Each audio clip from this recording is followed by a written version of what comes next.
నమస్తే. ఆంధ్రలో రాజధానిగా మనకి అమరావతిని డిక్లేర్ చేయడం జరిగింది. బిల్లు కూడా ఆమోదించడం జరిగింది కదా. మరి అమరావతి రాజధాని అయితే ఏ విధంగా ఉంటుందంటారు?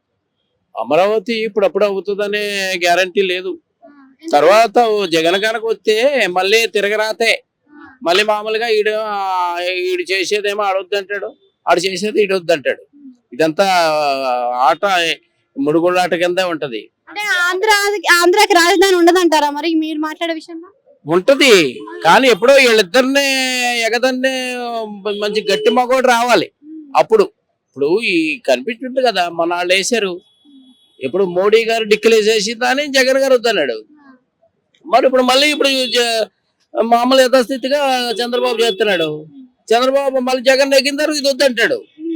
పోయేది మనుషులు ప్రజలే కదా, సామాన్యులు అలిగిపోవడమే.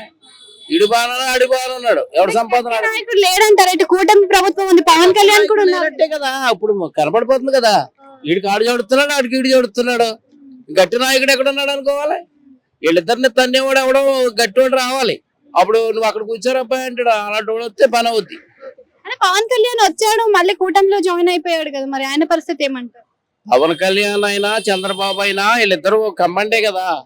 ఎవరు వచ్చినా సరే వీళ్ళిద్దరిని ఎదిరించి స్థిరంగా చేసేవాడు అయితేనే పని అవుద్ది.